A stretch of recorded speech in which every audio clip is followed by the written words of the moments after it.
Introduce your character in book one of a series. Today, I want to teach you that series writers often tell a lot of important details about their characters in book one of their series.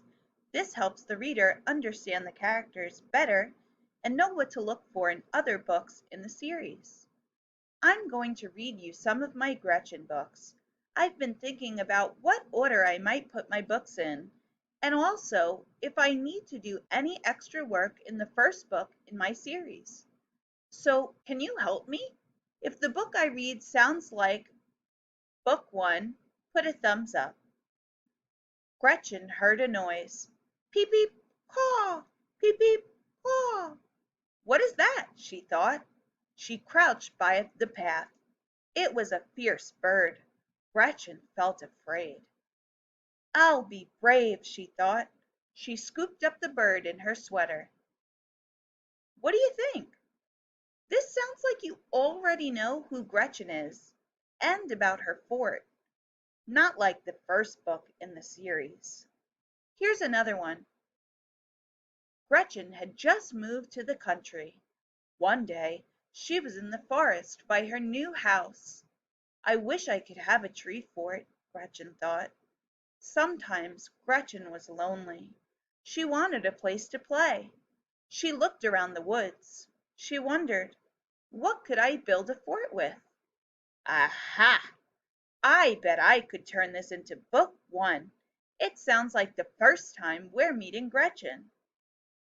Writers, what you just heard was the difference between a story that starts right in the middle of the action and a story that gives some details about who and where the character is.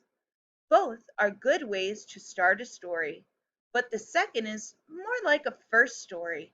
The very first book in a series plays a special role.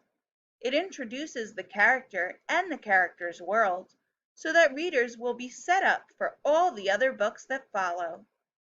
I began to wonder about the first book in a series. What does Henry get his big, big mudge? Last night, I reread the very first Henry and Mudge book that Cynthia Rylant wrote. In fact, it's called The First Book, to see if I could answer the question. And guess what? The answer was in that first book. Then I started thinking about other series we've been reading in the same way. I asked myself, when did Mr. Putter get Tabby? How did Poppleton meet Cherry Sue? And do all of these series has a first book that tells the reader special stuff?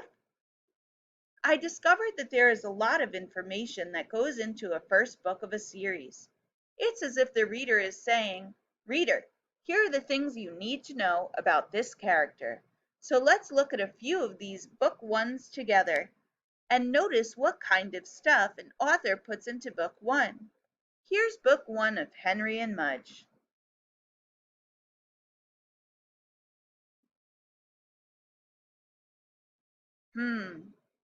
Cynthia Rylant tells us that Henry is an only child, that he is lonely, and that he could use a best friend. Then she tells about how Henry gets Mudge. There's the answer to my question. So Cynthia Rylant gives us a lot of details about the character Henry in his first book.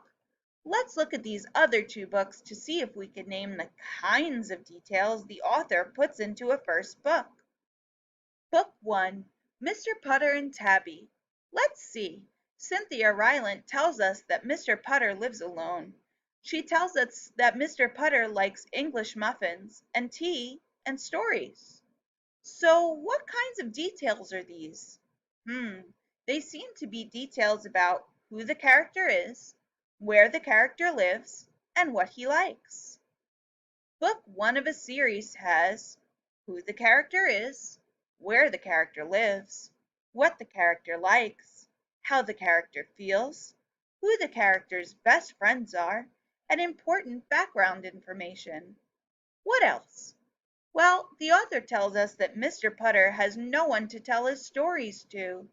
Then there are details about how he got Tabby. Wait a minute. That's just like what Cynthia Rylant did in Henry and Mudge. In both books, the author tells us that the character is a little lonely. She tells us how the characters feel. Then she introduces us to characters that are important to the main character, to Mudge and Tabby. Writers, before you dive into writing, you know how important it is to plan your work. Take 1 second and think about your plan for today. Some of you are working on a book from yesterday. Do you want to tape in a page or two at the beginning of that book to introduce your character? Some of you are all ready to start a new book. Do you want to write a new book that will be book 1 in your series? Or maybe you have other important work to finish. What will you work on today?